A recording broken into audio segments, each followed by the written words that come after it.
6:30. We'll go ahead and call this meeting to order and call for a roll call. Okay. Thank you, Chair. Commissioner Crosby, Here. Commissioner Wagner, Here. Commissioner Zawalski, Here. Commissioner Lee, Here, Commissioner O'Leary, Present. and Chair Malone. Here. And the approval of the minutes, does anybody have any discussion on the minutes or corrections? No. If not, then I would entertain a motion to approve the minutes. Or you can just approve. I can do that on my own? Yes. Sure can. What power? I never had that power before as mayor. I couldn't just say, I don't care what you guys think, it's approved. The minutes are approved then, as of 6:31, and are there, I see we have our liaison, but no other community here. Is there any community online that might have input? I do not believe so, Chair. Non-agenda items, then we'll move on to the next item. Council liaison. I don't have much tonight because AJ is gonna steal all of my thunder. Sorry. Actually harness it much better than I ever could. Just want to mention the mobile library is up and running. Is that the new one in Gresham? No, our mobile Oh, library. mobile library. I thought you said Yeah, mobile one. the Clackamas County, Sarah's got that up and running. They utilized the money from city council that we did last year before last. And she's got a bunch of grants and continues to fundraise to fund it. It's been to the schools, it goes up the mountain, it visits the senior living facilities and got really good feedback on that. Receptive, people are receptive to it. Yes, yeah, it seemed to be. We're excited about the outlook for future water. Yep. And next Monday, we have a public open house. City Council 5:30 to kind of go over with the public who choose to attend to talk about the water plan that we have and what it looks like funding wise and just kind of just be really transparent with what we're looking at, what our options are and what we've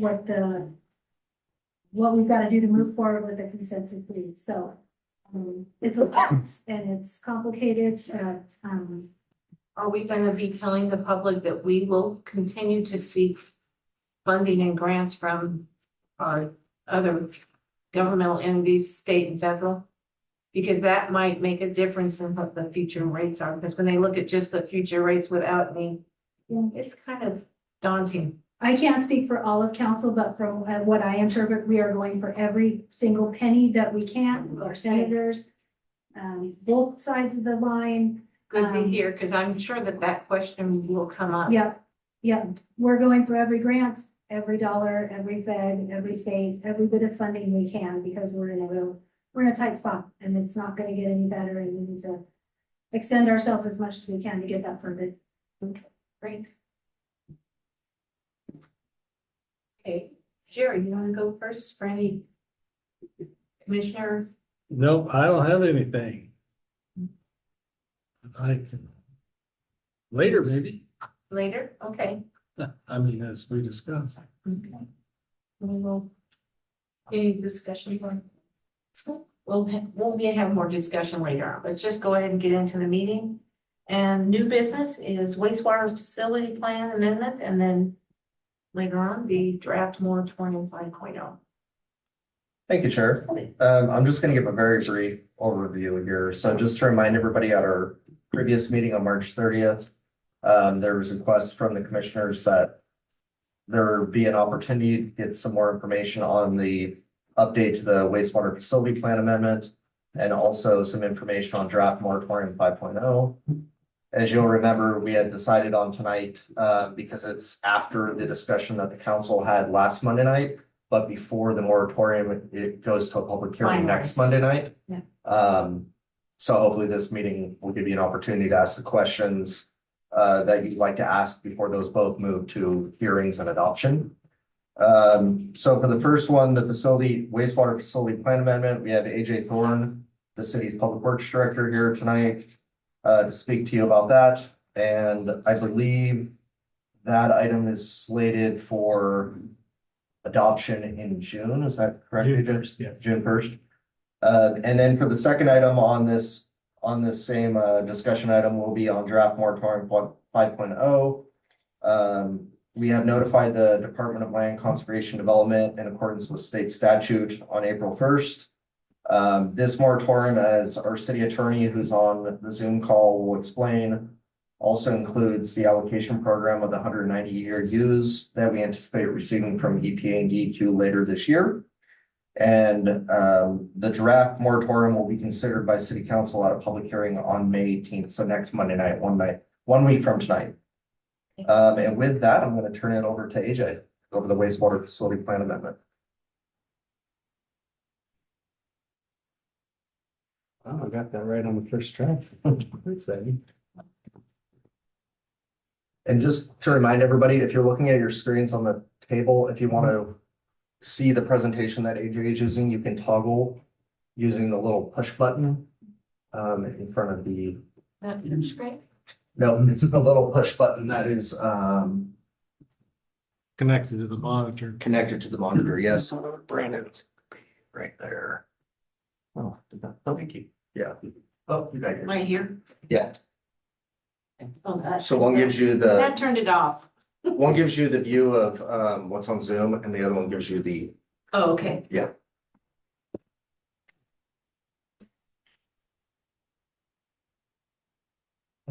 be compliment too early. I can't make this any bigger, so hopefully we can somewhat see it. Yep. All right, I mean, their version's a lot more blown up on those. Oh, yeah, we can read it fine. okay. Well, thank you all for having me here tonight. I'm just gonna run through a quick update on our facility plan amendment, the most recent draft, which we hope to be the final draft. I'm gonna focus on kind of the big ticket item, which is the actual discharge opportunity or discharge alternative that is being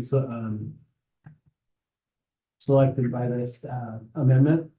There's a lot more in the amendment. A lot of it's been pretty much the same since the first draft came through a couple of years ago, regarding solids management, collection system, rehab, things like that. So if you have any further questions outside what we talk about today, feel free at the end here.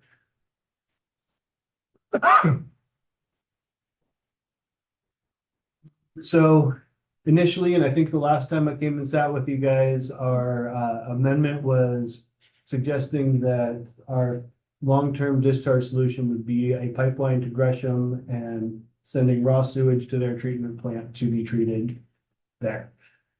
So that was kind of the route that we chose. We spent the last year really digging into that and going way beyond planning level design basically for this, high level design, but way further than planning level. Oops. Yeah. So as we went through there and worked on getting that solution to its end game, it basically the main issue is that the cost kept expanding the further that we went.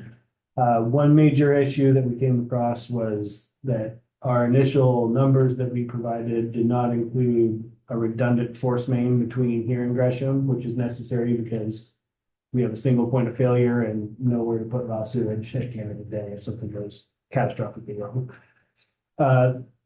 All the positive measures that we talked about with Gresham still stand. It is being part of a regional treatment plant is a good option, but at the end of the day, it is entirely affordable for us. So what changed at the end of this last year is House Bill 2069 was pushing Oregon to further adopt wastewater effluent reuse. So this is something that's being done in our neighboring states. Washington does it. California's been doing it for a very long time. It's very popular, obviously, in drier states than ours. But with the drought in our state heading further and further north all the time, it's becoming more of a priority for the states. So what that allowed for is us to switch gears and go with what is a more sensible and viable option for the city of Sandy, which is groundwater recharge for a portion of our effluent. It's just like carrying reduce, reuse, recycle to its Exactly. ultimate. Yeah, I feel that we're gonna see a point in a shockingly near future where we treat effluent as more of a resource in this area than it has been considered in the past. Our solution that we're looking at is direct injection to groundwater near our existing nursery partner location. It gives us three options, like a three-pronged approach for discharge at that point. Then we can continue to discharge to Tickle Creek when it makes sense and when we're permitted to. Because that is a gravity discharge, so it's always going to be our least expensive option as far as operation goes. In the summertime, where we cannot discharge to Tickle Creek, we will continue with our nursery partner, and they will use our water to Here. run their operations. And then this groundwater discharge option is the third prong, which allows us some safety measures in place. So currently, as it stands right now, there are situations that are rising more and more often as the weather patterns in this area continue to change, where May 1st, we are no longer allowed to discharge to Tickle Creek. Doesn't matter what the weather's doing or anything. If it's May 1st, it needs to go to our nursery partner. There's been situations in the past where we've had very large late spring storms. This was back when our collection system was considerably more leaky than it is currently, but a lot of water gets into the wastewater system, goes through our plants. And once it's through our plants, the nursery partner doesn't need any water. There's nowhere for it to go. This option will allow us to fix that. That's what we consider our shoulder season issues, where exactly that scenario shows up. It also will allow us to, as Sandy grows, offset the mass load limit in Tickle Creek, which is our other big wall that we come up against in the near future, and the reason that we are in the situation we are currently. Is that primarily because Tickle Creek flows have gone down and down over the years? So that is an entirely different hurdle that we need to overcome. What exists currently is there is a 3-basin rule, which only allows a certain amount of mass loading into Tickle Creek because it's part of the Clackamas. No matter what the water Exactly. level is. So there's only so much that can be removed. There's still total suspended solids and BOD in any wastewater effluent. As clean as ours is, there's still a certain amount there. And as Sandy grows, that's the thing that's going to continue to increase. And we'll get to a point where we can no longer discharge to Tickle Creek. So in those scenarios, as Sandy gets larger, we'll be using this not just as our safety net in the shoulder seasons, or if there's a strange winter and Tickle Creek is below our dilution levels, it would also be used more and more regularly to offset that 3-basin rule issue. So I didn't talk about it yet, but as you probably all know, our initial option for the city of Sandy was a discharge to the Sandy River. That is put here as a timeline of 6 to 8 years, and that is potentially being generous. We all know the Sandy River has a lot of friends and has a kind of esteem of being a prestigious river. So being able to get a permit approved for the Sandy River may take even longer than that. The total cost for that, and I should step aside here for a second, these total costs, probably not as big of a deal in this group, but where we've been kind of drilling through the wastewater for a long time. We have a program cost that we've been advertising in the past. This is just, these costs on this sheet just represent the cost for this solution itself. It doesn't include work that's already been done. It doesn't include future collection system rehab and the rehab work that is called out in the facility plan. So Sandy River, 6 to 8 years, about $165 million. Gresham, as we spoke about recently, is very quick. We expect about 4 years to construct it, but it is 184 to 195 million. And that range there is because we have not yet determined what a connection fee for Gresham would be. We have What the SGC would be for. effectively, yes. Yeah. It's a connection fee, not an SDC, but the concept is the same. So And then the solution that we are proposing with this facility plan is this groundwater injection solution with continued discharge to Tickle Creek. We expect that to be somewhere between 4 and 7 years. The timeline has, we're the first ones to do this in Oregon. So the timeline is spread out, not because we don't know how long construction will take, we don't know how long permitting. Guinea pig. Exactly. And then the cost that we have for that is between 134 to 147. The advantage to actually both this option and the Sandy River option is that step one is, I'm getting ahead of this. I'll come back to that in a second, sorry guys. So recommended approach, lowest costs, continues with, the existing reuse solution that we have in place currently, which I think is a big benefit to this area as well, because the water that we are offering to our nursery partner, if it's not available to them, is coming straight out of the ground of the aquifer that we're trying to recharge with this project. And as I mentioned, hasn't been permitted in Oregon yet, and we also, on that same vein, don't know exactly the level of polishing that will be required for the wastewater. So we currently have Class B wastewater effluent, and with more monitoring, that can become Class A water. It's not that the quality is going to change anymore, it's just we need to quantify the quality of our existing wastewater. What we'll need to do with a groundwater solution, and this is going to depend entirely on permitting, is take it from A to something above A, which is sometimes called A+, which is a second round of polishing on top of it, which we expect to be a carbon filtration system. Yes. It seems like we would be the perfect guinea pig for the first one to do it, because they can look to the situation we're in that has to be fixed and say, it has to be done anyway. This would be the good community to do it in. And with And our that, elevation and everything else might make it to where we would be the, with that, and then the fact that our other solutions eliminate the nursery partner as an option. And- So we're getting rid of an existing water reuse situation. And then on top of it, we are not intending to use this as our main discharge all the time right off the bat. So it's a little so bite it's for perfect. everybody. They can kind of take it a little bit at a time. Yeah, we're feeling good about it. I'm glad that we saw that the legislature did that. So with this solution, as well as the Sandy River discharge solution, phase one is an MBR expansion of our wastewater treatment plant. We currently use an activated sludge treatment for our wastewater treatment. This will replace that with MBR, which is a membrane bioreactor. It's basically just a very fancy Filter. fine screen filter. And it's very similar to what we're putting in up at the water plant up at the other end of town, which is pretty entertaining. With that, we will need to upgrade our headworks, which is the screening for all the stuff that can ruin your treatment plant, basically catching all the big things, rags, all sorts of random things that come into a plant that can't make it through the treatment process. What we have currently is adequate for now, but not for the future, and has some operational flaws. What happens to our biosolid storage?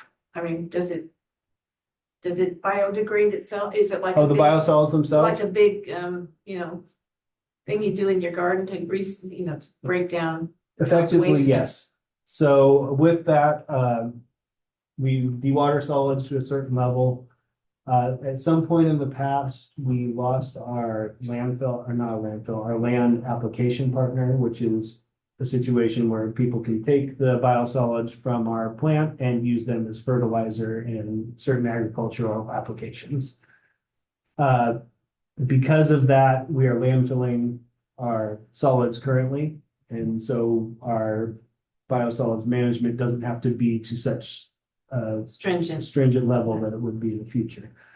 Landfilling's getting more expensive. We need to upgrade the solids handling side of things as part of this project too. So we get rolling on that. Along with that, we need more space for said solids. So have you all been to our treatment plant? Good. The last time I was there was when it was dedicated. Okay. Well, we'll, How many, 20 years ago? we'll have to set up a tour at some point. But, we currently have a bay next to our dewatering, portion of our treatment plant, and that is where our solids are stored currently. This going forward is gonna require an expansion to that area, so we'll have another bay basically to the west of where existing one is. So once we get through all that, we've got our MBR in place, improves our treatment capacity at our plant. And then we work on well, I say then, but we're doing both at the same time, but phase 2 of the project will be effluent quality, Currently with phase 1. which allows us to get into the groundwater discharge portion of the program. Get volunteers to say, look, When you say polishing, it's mainly cleaning it better? Is that what it mainly is? Yep, that's exactly what it is. So what, secondary filtration, Yeah. whatever. what we intend to propose is granular activated carbon filtration system. So basically a bunch of giant Brita filters to further polish the water to that A+ quality. There is a chance that we cannot remove enough with the carbon. And again, this is all going to come down to permitting, and we have to go with a reverse osmosis system, which removes pretty much everything from the water.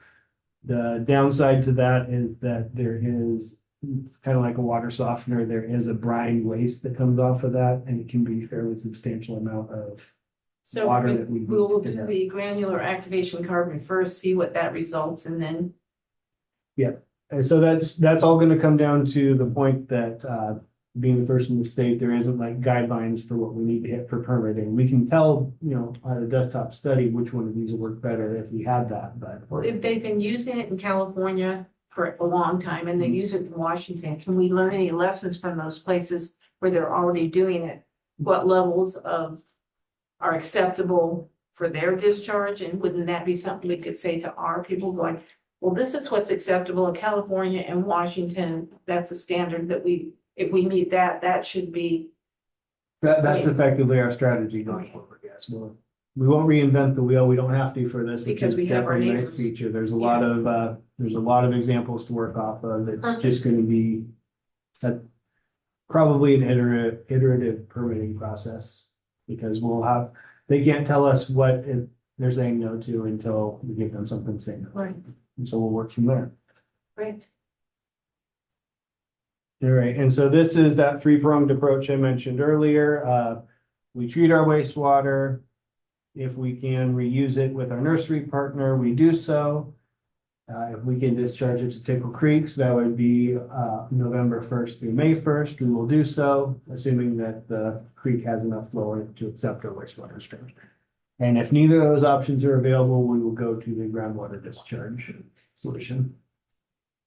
I have a question. Yes. So once if the groundwater injection is option and comes to fruition, Hmm. once the system is in place, other than general maintenance, is there additional cost? Do like the states like Washington or California, they charge the city a certain amount of money, extra money to? From the outside, there won't be any additional cost. We will have our permitting, we will have a new form of monitoring. And again, we don't know what that is until. Well, we probably don't currently have inspectors for that since nobody's doing it. Correct, and that's gonna be more like a series of wells that need to be checked at a regular basis. And then on top of that, with the filtration itself, there is an operational cost ongoing with that, because that filter media will need to be changed out regularly. Clean. And then the pumping capacity of our existing effluent plant, if everything works out and we've hit the nail on the head here as far as location goes, it's going to be similar pumping costs as we're spending currently in the summertime. So, How many feet down is the groundwater discharge solution? Again, that will depend. We're looking to explore a shallow option where the first. basins are, where the. Yeah, and I actually can bring up the next chart here. So we are not looking at a leaky pond, which is shown in this graphic, but otherwise this is a very good graphic. We are looking at discharging into that yellow zone effectively and using some of the soil filtration as part of our treatment process, as part of the polishing. With that, we will need to determine if our solution is considered a, I have it written down here. Basically, if it's a functional equivalent connection to Tickle Creek, which means if water goes into the ground at point A and it comes out to Tickle Creek within 6 months, that is considered a functionally equivalent connection to that creek. So we'll have hydrogeologist on staff here very soon to start exploring that and determining exactly how long Right. water would take to travel through the area. If it's functionally equivalent and we can't make that work out, we will have to go with the deep well injection port, which is seen on the right side of this graphic here. Generally, the intent is to go down considerably further than the wells in the area are drinking. So I see from well reports for the most local wells to the location that we're proposing, they're sitting in that 250 to 300 foot range. I don't have a surface elevation for that, so I don't know how much deeper one is than the other. We'll get to that point in the near future here, but they're all roughly in that. So do they put, in order to tell you how long it takes to get from point A to point B, do they put some sort of marker in the discharge that they can then read and register down the line?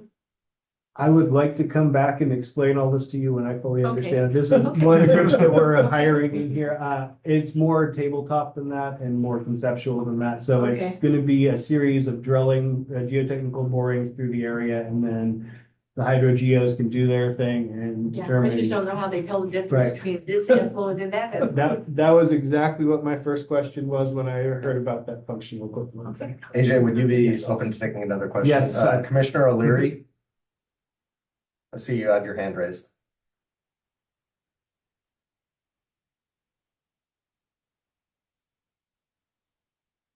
Well, why don't you just keep going and then we can get to his question here. Hello, I'm sorry, it took me a minute to find the tap button to speak. So with the three different options, does the effluent get treated to the same level for any option, or is it just that the groundwater treatment gets a special polishing? The groundwater treatment will be polished, the nursery will remain the same, and our creek treatment will remain the same, aside from the fact that there will be an MBR on site, so that everything else will, on top of that, will be the same as it is currently. So currently, we disinfect our water for the creek with UV only. We're expanding UV currently, but prior to this period, we've been disinfecting our water to the nursery with chlorine.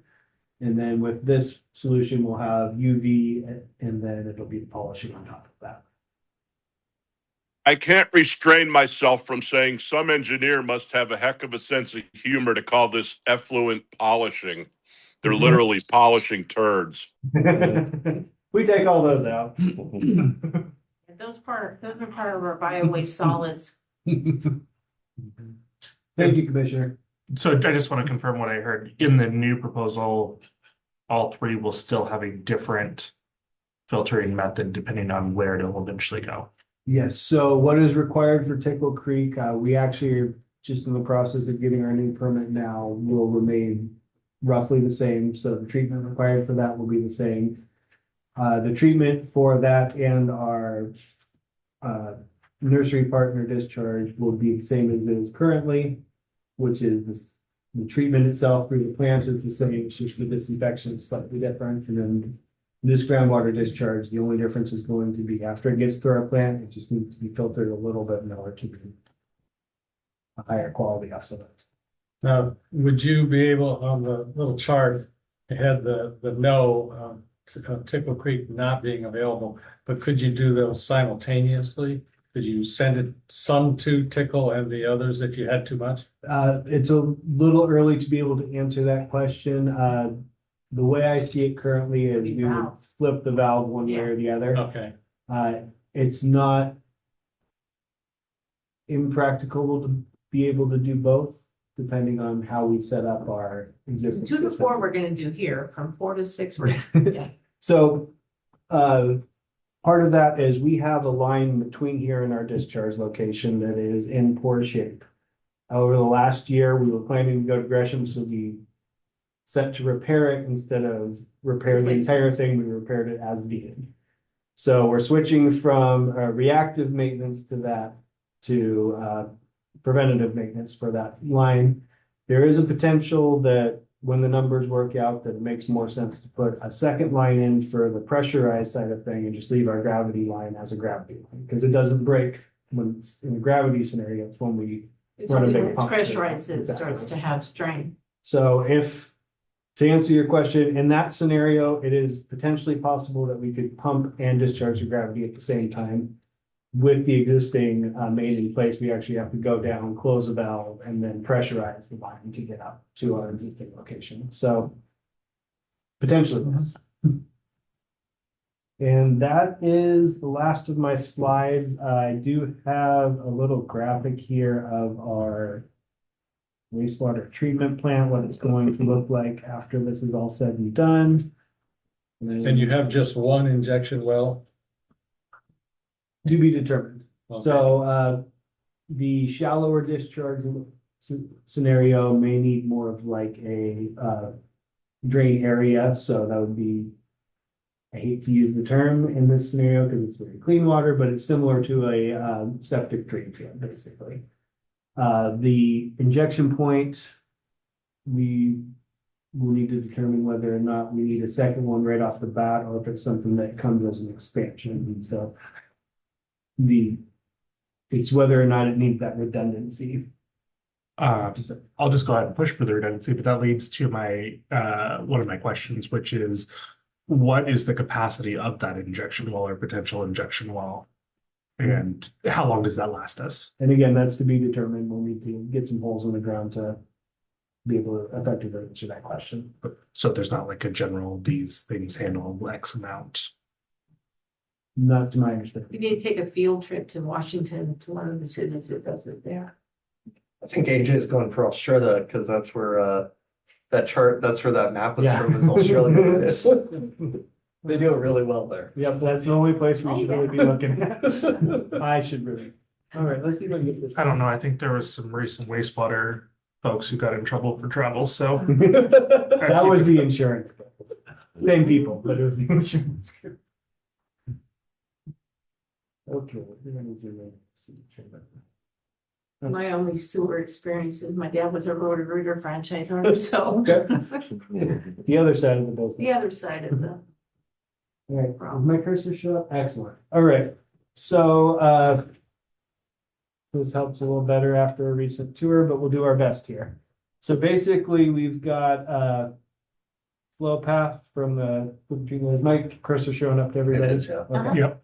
So our raw wastewater comes in here, goes through our headworks, goes through the grit screening, into the aeration basins, through the clarifiers, sludge goes in the sludge basin, clean effluent goes through the UV, which is in this area. And then depending on the season, it goes out to its just discharge location. Our headworks are likely going to be moved to be expanded. So that's what this is representing here. And that's that initial screening that I mentioned earlier.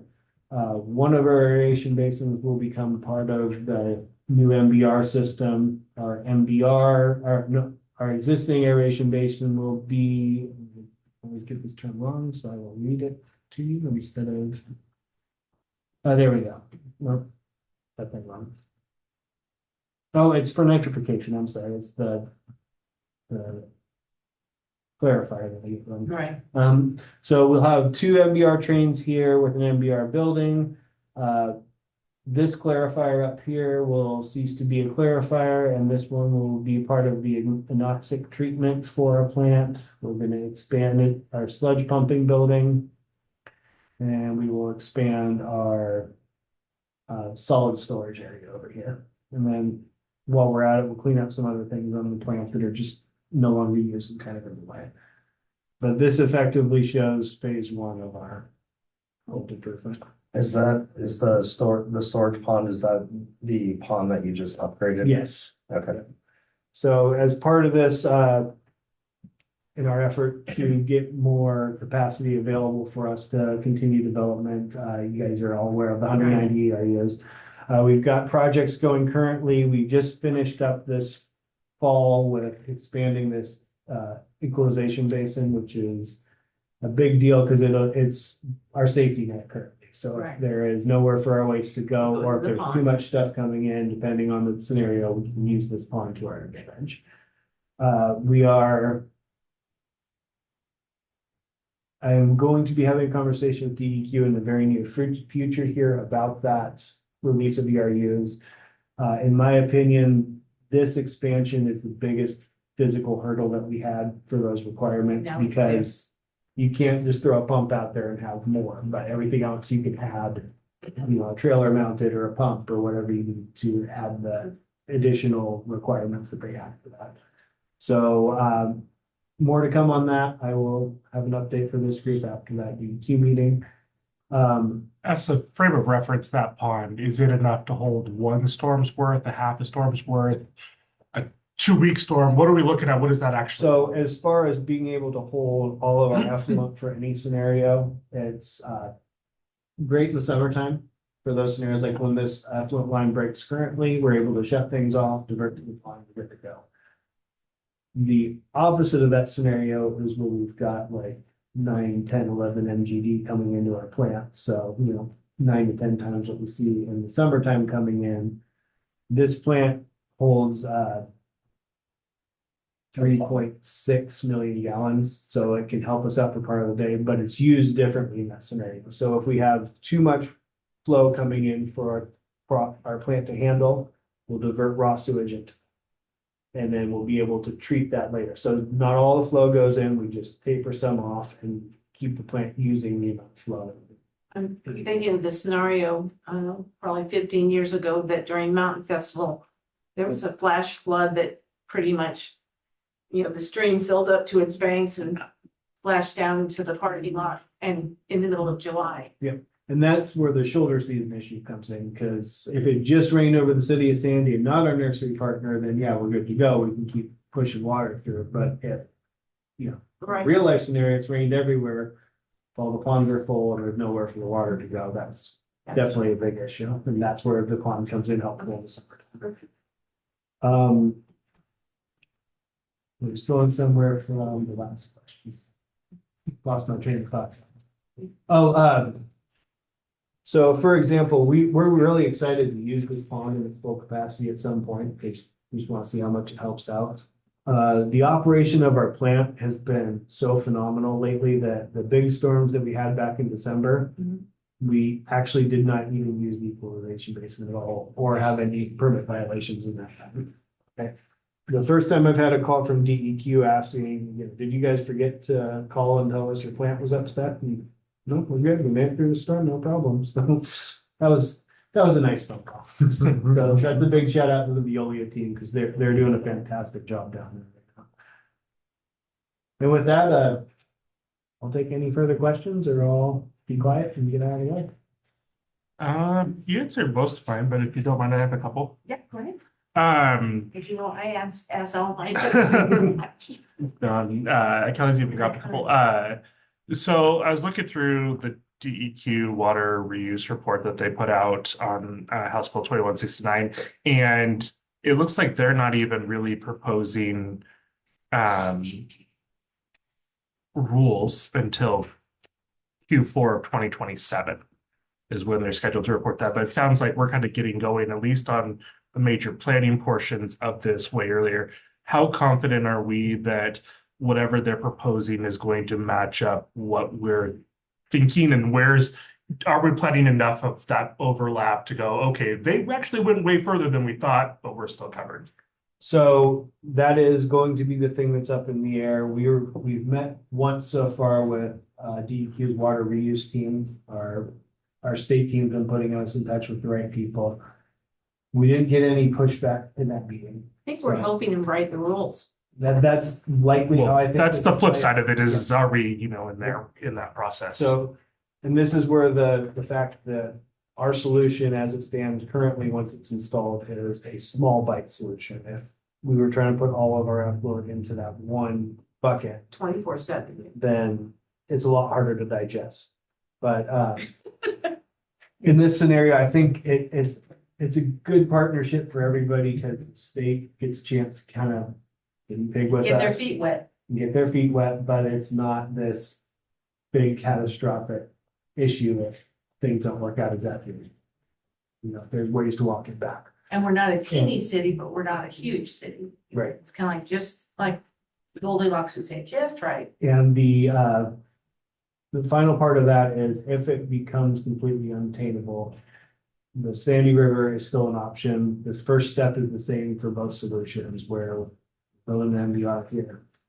And if there is nowhere else for us to go, there is nowhere else for us to go. It does, starting down this road does take the Gresham option off the table because we are going to immediately start sinking money into rebuilding the plant. So. I kind of agree with some of the comments you said that you got about how people were a little wary about becoming so dependent on a neighboring city, not knowing what their future politics or interaction with the state would be. It feels better to be self-reliant than to rely totally on a city 12 miles away It's at the understandable. nearest. Yeah. Commissioner Larry has a question unless you wanna. I can pause and take your question. Or, yeah, you can go then. I just wanna make sure we don't lose track of that. You already kind of touched on one of my concerns. Well, one of my concerns, obviously, with Gresham was the one point of failure. It sounds like, I mean, obviously, we will have the nurseries and some other options, and we kind of touched on the one well. But what do we see as our one points of failure, our biggest kind of failing points with the systems, and what are we doing to kind of address those redundancies? You know, for something like wildfire, earthquake, any other kind of thing that might pop up. Yep. So anything that's designed or repaired currently or new pipes that are put in are more seismically sound than what we deal with currently. Once wildfires are at our wastewater treatment plant, we probably have bigger problems than just the wastewater treatment plant because, and you know, crazy things can happen. Fireworks can start a fire. I could totally have to eat my hat on this one, but my concern is with wildfire season, it could be at the other end of our system with water. So any new pipes between our plants, so that's coming back to that effluent line. If it's a new separate line, it will be seismically sound as best as it can be. And any repair, if we go the other route and repair our gravity discharge, it'll be still seismic. So what I'm picturing currently, and gas prices are crazy right now, so it could change, but HDPE pipe is welded together into basically like monolithic sections of pipe that can handle a ton of abuse without being destroyed. The well itself, you know, I got to the point where I've learned a lot about seismically hardening wells and whether it's more cost effective to do that or to be prepared to drill another well in short order afterwards. So that will definitely be part of our planning. As far as other future planning, the collection system work must continue. Our system is, we've done an amazing job mopping up I&I in large quantities through our bad basins throughout the city. That'll need to continue. Pipe rehab will need to continue because that's going to be kind of the big part of any of these equations. The more water we can reduce through our plant, the more clean water or less clean water that we're treating, the better off we will be. So continued investment following the facility plan and future facility plans is going to be key to our long-term success. AJ, you had a number, like an approximate number of the, you know, like millions of gallons a day that we were treating with the I&I increments. Could you share that with the commission, like how much that went down? I have an estimate of roughly 20% or better for our I&I reduction. So basically we're seeing 1 million gallons per day roughly is our base flow. So in the summertime, people are home, great, but no water's coming in through our pipes to the groundwater. We're seeing about 1 million gallons per day. In storms, we are seeing currently around 6 for those big storms. I don't have it yet, but we are currently finishing up rerunning the model with all of our repairs that we've made remodeled, to quantify exactly what we would have seen in those storms prior to our rehab. So the anecdotal data is that surge that we're seeing in those winter storms is about 20% less than it was before, which is substantial. Do you anticipate, oh, go ahead. You've got. I think I'm good at the moment, but I know Art's online as well. Commissioner O'Leary, you wanna? There you go. Sure, I'm ready as long as you are. Yep, we're ready for you. So I have a few things. First off, the way these choices are listed is a little bit confusing. Like, it's not misleading or anything, but I think the way that we've added on the wastewater injection or the groundwater injection thing, it makes it look like we're choosing between more things than we are. Is it a true statement that the Sandy River discharge really isn't like one of the choices? It's something we're likely to do because it's economical, but aren't we really choosing between Gresham and the groundwater discharge, with the Sandy River thing just kind of a done deal, or am I misunderstanding? So those two are effectively our front runner options. So if we did not have this groundwater discharge option and we were choosing between the Sandy River and going to Gresham, then the facility plan would continue to offer the Gresham option. With this option in place, the three options are still all on the table. The first step for the groundwater discharge is the same as the first step for a Sandy River discharge. So it is still an option, but it's kind of become the fallback option. If we cannot get a groundwater discharge option permitted through the state, then we're going to have to start exploring the Sandy River. So does the Sandy discharge option, that's not something we can do all the time though, is it?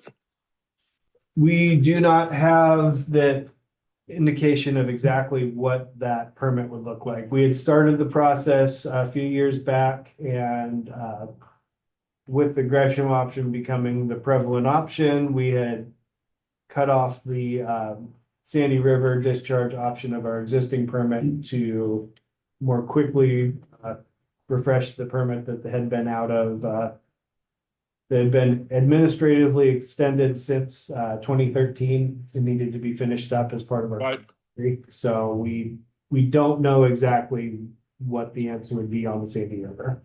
So I feel like I keep hearing there's times of the year or certain weather events where we cannot discharge into the Sandy River no matter what. That is true for Tickle Creek. We do not have. Oh, Tickle Creek. Okay. That's for Tickle Sandy Creek. River is not a potable river and doesn't feed water resources, drinkable water downstream. That's So correct. if we can't, so we can always discharge, as far as we know. I mean, I know everything we're talking about is hopefully or probably or whatever, but we can always discharge into the Sandy River, which does make that a viable choice. Is that a true statement? That's the intent of that, and that's the best. Okay. Currently, yes. There may be, further restrictions based on fish hatchery. It's also the second most expensive. It's also the second most expensive. Yeah. Well, my feedback is I feel like I'm pretty engaged. Like, I even went to the city. I go to all the city council meetings, so I've heard a lot of this last week, and I'm confused by it. And I know I keep hearing Tickle Creek too. I think I want to lump that in. So maybe I think we have to look at it like this. That list of the three choices is like an executive summary. And you shouldn't have to really look to other places to understand it. And I think a lot of people aren't going to understand it without some sort of wordsmithing, or I could be wrong. I don't mind being wrong. So that's just feedback on this. My next question is there been some sort of studying or guessing or whatever of the life cycle of these projects? In other words, I assume the Gresham pipe thing's got a really long lifespan before anything has to be done other than general maintenance. Is there possibilities that we outgrow our capacity for the other choices? And when would that happen? So I will say that with an MBR in place and without the three basin rule, limiting our discharge in the summertime currently, that gets us through our planning horizon, which is 2040. And because of the lack, there's a paragraph on, I don't remember what page it is in the plan, but there's a paragraph in the plan that mentions the fact that 2040 has always been the planning horizon for this plan, but we won't see the growth to that 2040 level till likely 2046 to 2050 because of the moratorium in place. And city's been limited for the last few years. So 60. Right. I was thinking if we keep the moratorium in place, the longer we do it, the less capacity we'll need. Yeah. So that All was- right. So my last thought is, no matter what, selling this to the communities of a tall order, and it's 90% because of these rising bills. I mean, you look at these charts and we're already paying a lot, and then it's 15% a year for 5 or 6 or 7 or however many years.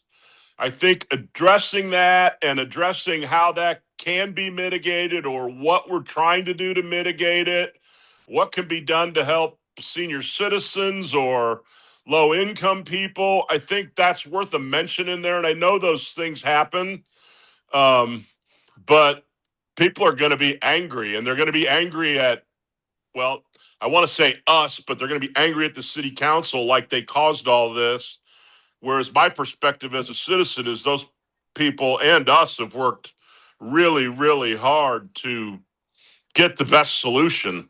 So I think that's part of the messaging. And the last thing I'll say is, beyond the economics, probably to me, when we start talking about hundreds of millions of dollars, I come from the large construction industry where we throw those numbers around like it's nothing.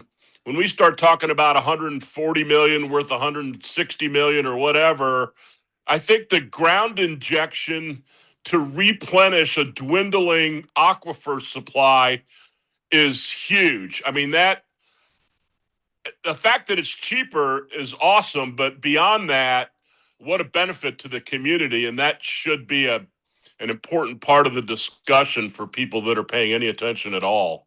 I think that's a major plus to that option. It's easy to just jump right to it's the cheapest option, but the replenishing the aquifer is major. I agree with you completely on that. And thank you for all the other points as well. This is not a sewer fix of, like, should we or shouldn't we? We have to. Yeah. Yeah, the consent decree requires that. Yeah. Yeah. It's not like people go, well, why are you doing this? Well, we have to. And we have no other option at this point. Yes, there's a prevalent group that their thought is something like, oh, the city council's just doing that to charge us more money. I mean, I'm trying to bring a perspective of people that aren't involved in the process to kind of bring them aboard and have them understand the what's and whys and the benefits of whatever choices. And I think it's easy to not really celebrate the aquifer recharge because the money makes it a logical choice right off the bat. But I think that the aquifer recharge is a huge selling point. That's all I have. Thank you. Thank you. Chair Malone, if I may speak. Yes. I would encourage everybody, if you can, sorry, AJ, I'm gonna make more work for you. If you can get an appointment with AJ and the staff to go out to the treatment plant, it's really an eye-opening experience what our city does with its wastewater. And it's not just water, it's everything. I would recommend not going when it's hot and don't go in the afternoon. Just Don't go when it's obvious, go in the morning. Go when start the at- wind is blowing away from the plant. The wind is not even a factor. Go when it's not hot and it just start at the chunky end. I went when it Work your way barely down. had opened up and it was already quite pungent. But it's really, and when we were there in September, they had just finished, I think, laying the concrete for the new retaining area. It's impressive what the process is. And to see it all and to see it run and it's not as big as it looks on the thing. It's a very small, it's pretty amazing. Yeah. And it's pretty, Seeing how. basic, really, how it works. It's very one step here, one step here, one step here, and the microorganisms and all of the things. And everybody should see how it actually works and what we deal with to process our waste. The other thing I wanted to mention is the three options. Commissioner O'Leary said 15 across the board. Actually, the aquifer option is 12%. And 3% doesn't seem like a whole lot, but over the next, 11 years, AJ, 10? 3% less every year is still 3% less. And there's some were 16 and 17%. Yeah. And like Commissioner Malone said, we don't really have a choice. We're not picking between the prettiest bouquets. We have to pick one. There's not like, well, we can just wait and we'll see what comes along that's better. We've got We're to make under a order. decision. Yeah, we're under the gun. So, and it's been passed down for many, many years. And so, I'm really hopeful that this aquifer and us kind of trailblazing the way through the state will, I mean, if we can introduce these things and tell them how it's gonna work and show them, we can probably, We have been the starter of we can things lay in the the past. groundwork and, be the one to kind of set it in motion. I agree. If there's no further questions by AJ, I would like to allow him to leave and go home to his Sounds like wife a and plan. children. You're out of here by 7:30. Thank you all very much then. Thank you, AJ. Really appreciate it. But seriously, take her up on that. We can set up a tour. Is there a limit to a group size for? It's the same court. Okay, rules, yeah. that's it. I didn't say I wanted to go. Oh, come on. I will though, I haven't seen the new retaining pool or the reservoir. We'll fill it up for We'll you. just let me know. Yay, it'll be in the morning and it won't be hot and windy. Yeah, so if anybody wants to take AJ up on that, let me know and I can get in contact with them. Okay, Thank you all very much. thank you. Thanks, Thank AJ. you. For the rest of your meeting. So for this next part on Exhibit B in the agenda, is moratorium 5.0, and I'm just gonna turn it right over to our city attorney, Josh Sober. Thanks, Kelly, and good evening, everyone. So in your packet is a draft of what we're calling Moratorium 5.0 because it's the fifth major iteration of the city's development moratoria. And the primary change in this moratorium resolution compared to the previous versions is the addition of what we're calling the DAP, or Development Allocation Program. And this is something that staff and I have been working on for, what is it, Kelly, over a year now, maybe a year and a half. Because we knew that eventually we would be getting to a place where additional ERUs would hopefully be coming available to the city beyond what was necessary to address the developments that were in the development pipeline prior to the first moratorium. So this is the first time the city's in a situation where new development that wasn't already contemplated at the time of the first moratorium will be able to move forward. And we don't have that yet, but we anticipate in the very near future the city receiving approval from EPA and DEQ to unlock 190 additional ERUs of sewer capacity for additional development. And so in order to address what to do with that additional sewer capacity, state law, it's ORS 197-520, requires the city to provide a program that is going to address the economic development and housing needs of the city as much as possible. And so we conducted an analysis of the existing ERUs since the moratorium went into effect and how those have been allocated to address those needs and what the city's overall needs are in terms of economic development and housing based on previously approved reports. And based on that, which is also part of the moratorium resolution, determined how many ERUs were needed to meet the needs in each area based on forecasted economic growth and housing growth over the next few years. And then from that, developed a program for allocating the ERUs in each of those categories. And in short summary, that program involves setting aside 7 ERUs for accessory dwelling units or ADUs, which would be allocated on a first come, first served basis with some criteria. 128 ERUs for economic development activities, which again would also be allocated on a first come, first served basis with some criteria. And then finally, 42 ERUs set aside for residential uses other than the ADU set aside, which would be allocated through a lottery program.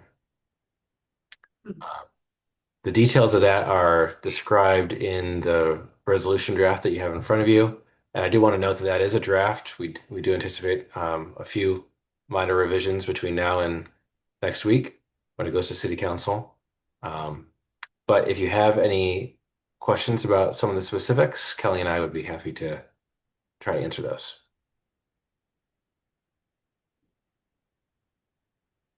Yeah, just to reference a few things that Josh was talking about is if you are looking at the moratorium itself, some of it will look very familiar to previous moratoria.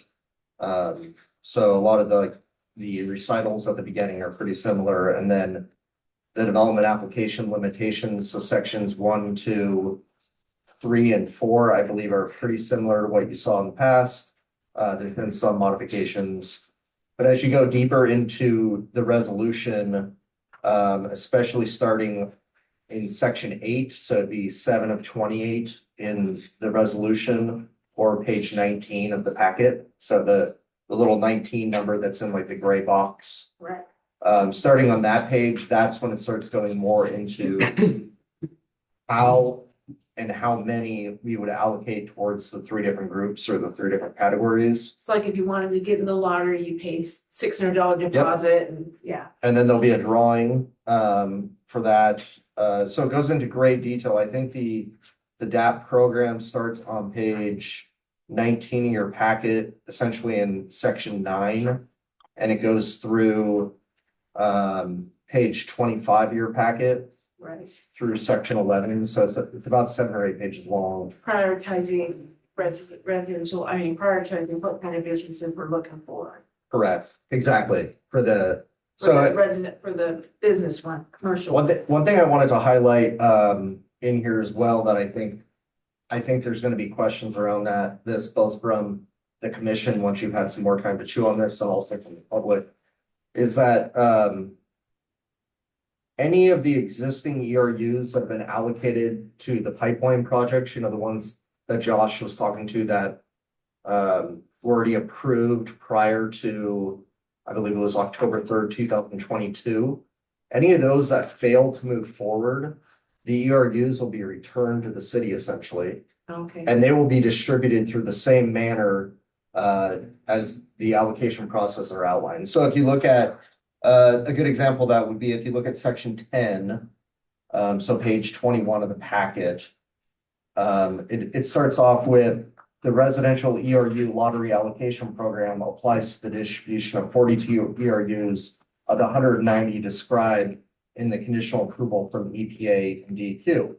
That sentence goes on to say, though, plus any ERUs which were allocated under the 3rd moratorium for residential uses and for which the ERU allocation has expired as of the date of the So that would get added to the 42. correct. So So say there's like 30. they're already in the residential bucket. Correct. And that's Yes. and because that residential bucket already has a bunch in it, that's why only 42 of the 190 were allocated that That's way. exactly correct. And Okay. so if you look at, so exhibit A is the findings, which is a required part of adopting this resolution.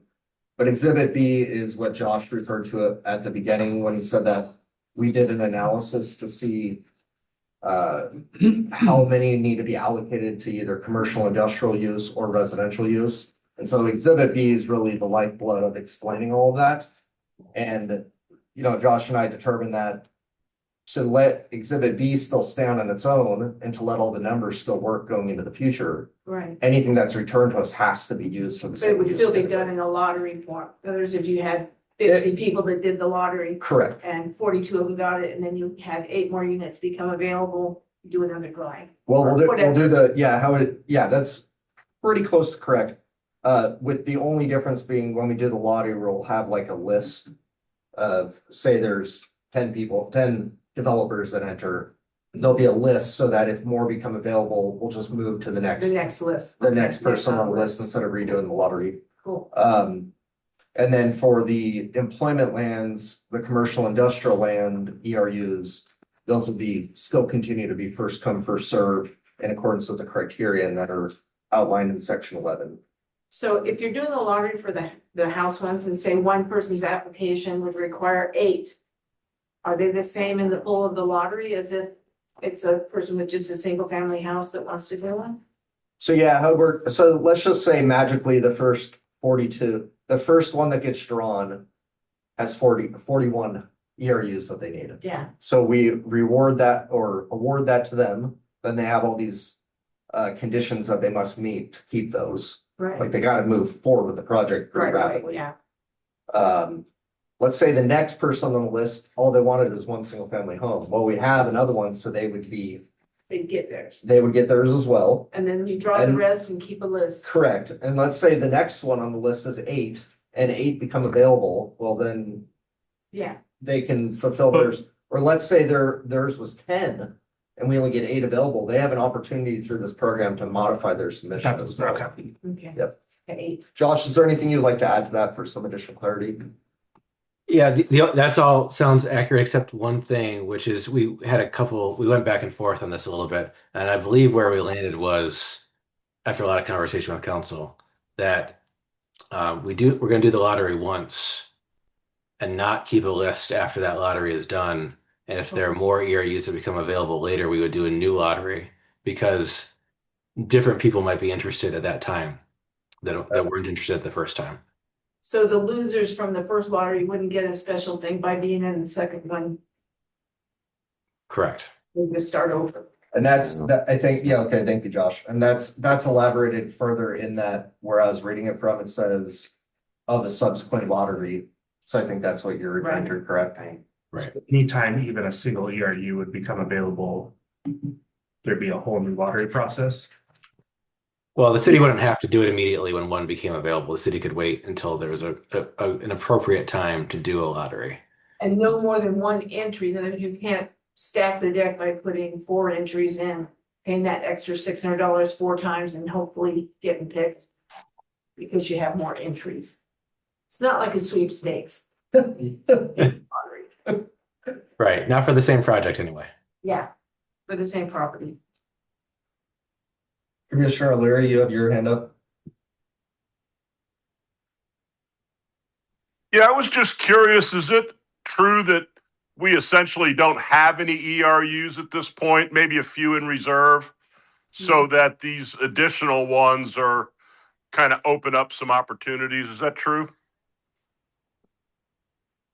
Largely that is true. We do have a few ERUs in reserve for failed septic systems where the county won't allow a new septic, like a replacement drain filter or a repair to the tank.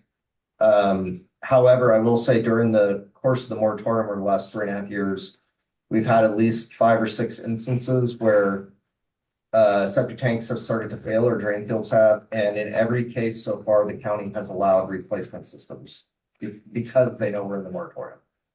But Right on. those like 6 ERUs set aside for that, it would be the case that everything else is currently allocated. So there's likely some version of a backlog of developers or even individuals that want to get their hands on these new ERUs. I would imagine, are we concerned about like a bunch of lawsuits and stuff over how this stuff is doled out, or do we feel like we're all ready for all that? I'll do my best to try to answer that. we are going in with eyes open to that risk. This is the first program of its type in the state of Oregon that we're aware of. But we have done our best to craft it in a way that meets the statutory requirements and to avoid a lawsuit. But of course, we can't guarantee there won't be one anyway. Man, Sandy is just leading the way with all this stuff. We should change our slogan to blazing a trail in Oregon or something like that. Cool. Thank you. Where innovation meets elevation, it fits the, I think that was recently done away with. I think officially out as of Monday, right? Yeah, last Monday, yeah. I like Gateway to Mount Hood myself. I think that's officially the slogan again. Just so you know. Good. Oh, is that right? Yeah, as of last Monday night. That was a slogan we came up with 30 years ago, so Mhm. plus. Okay, I know there's a lot to take in here, so, and please ask more questions if you have more, but if you also have follow-up questions, I can, if you send them to myself, Josh and I can try to field those, the best we can. As folks go through this process, there's obviously, they have to get into the process kind of with the quickness, and there's things outlined there. And then it's the normal land use timeline, once they've kind of started that process, that they have the ERUs. Is that correct? Um, Is- I was gonna say, as far as the decision-making timeline, like the 120-day clock. Yeah, we've awarded it, and now they start the process. That all will still apply. There are some specified milestones that they have to reach in order to not forfeit the ERUs that they were allocated, to assure that they are diligently pursuing using those ERUs. Of the original ERUs that we kind of issued, I mean, it's been a few years now, it feels 570 like. or- I mean, obviously not all of them have been billed yet. What date does that kind of start to come back to us? Expired. Yeah. Oh, that's actually, a good thing to clarify in here as well, Josh, if you don't mind doing that. Sure. So as part of this process, there is also a component that will change the expiration dates of those previously allocated ERUs to get them all lined up. So as it stands now, they were kind of staggered all over the place based on when people submitted their applications for allocations. And we also have heard some requests from some developers that they need just a little bit more time in order to be able to use those ERUs and complete their projects. So it will align the expiration of all of those ERUs on December 31st, 2027.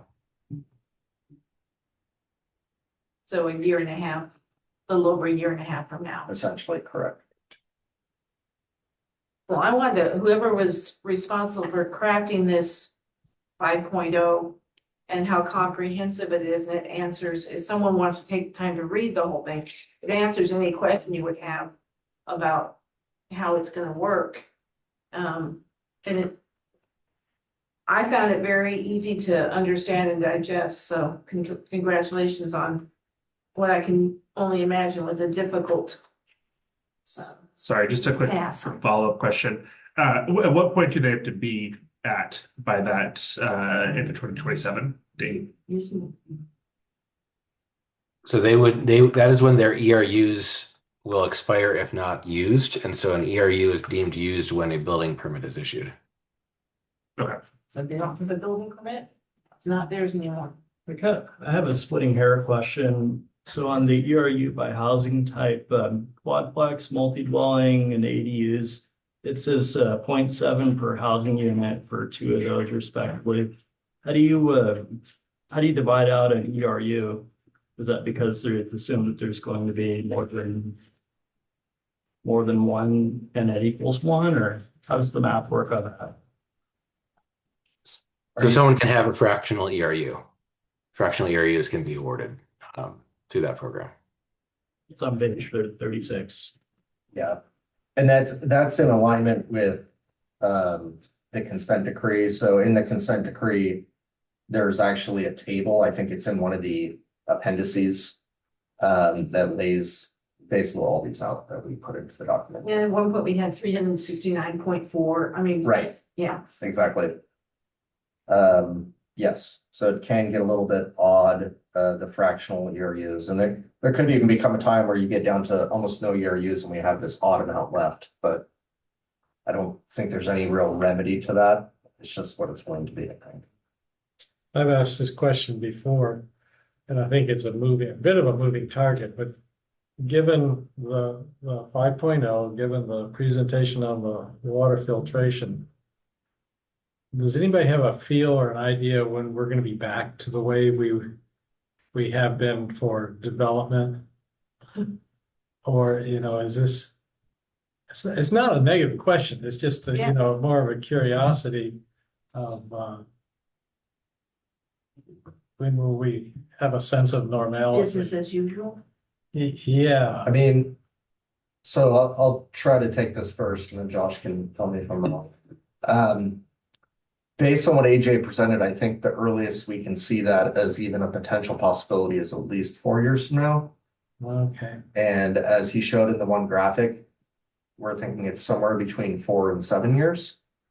So I think that would probably be the soonest would be in that time frame.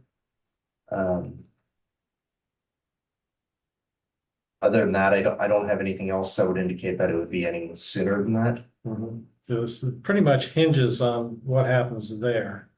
And then how quickly EPA approves everything. Right, Yeah. but we're not, it doesn't sound like there's gonna be stages where a year from now we get 200 more and then, 6 months later, we get another 50 because they've done something, or is it kind of a all-in-one big shot? I mean, Josh, I think it would be fair to say that this contingent 190, we're hopeful that we get later this year, hopefully. I don't think it's out of the question to say that there could be more ERUs allocated to the city before we're back to business as usual. Now, on the flip side, I think there could be a scenario where there are no more.